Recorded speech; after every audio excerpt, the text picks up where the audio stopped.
আমি মাদ্রাসা স্কুল প্রসঙ্গে কিছু কথা আমি তুলে ধরতে চাইছি আমার ইউটিউব চ্যানেলে। আমিও আগে জানতাম না, আমার মনেও প্রশ্ন ছিল।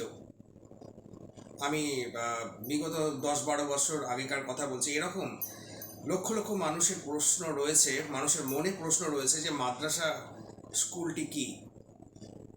তো আমি যেটুকু জানতে পেরেছি সেটি আমি আমার ইউটিউব চ্যানেলে আমি শেয়ার করতে চাইছি। আমি দেখেছি চাক্ষুষ।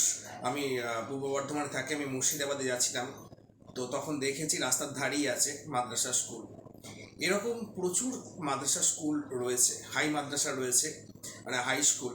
এটি একটি বোর্ডিং স্কুল, মুসলিম ধর্মের বোর্ডিং স্কুল। যেমন আমাদের কি বলবো, রামকৃষ্ণ মিশন রয়েছে, ঠিক সেই রকম। এবং সেখানে ধর্মের আলোচনাও হয়, ধর্ম সম্পর্কে ওয়াকিবহাল করা হয়, মানে অবহিত করা হয়, ধর্ম প্রসঙ্গে পাঠদান করা হয়। এবং তার সাথে সাথে পুঁথিগত বিদ্যা যেটা, সেটাও দেওয়া হয়। পুঁথিগত বিদ্যাও রয়েছে, পুঁথিগত পাঠ্যক্রম যে বিষয়টি রয়েছে সেটিও রয়েছে। এবং বোর্ড রয়েছে আমাদের, যেমন পশ্চিমবঙ্গের মাধ্যমিকের এবং উচ্চ মাধ্যমিকের বোর্ড রয়েছে, ঠিক সেই রকমই মাদ্রাসারও বোর্ড, মাদ্রাসা স্কুলেরও বোর্ড রয়েছে।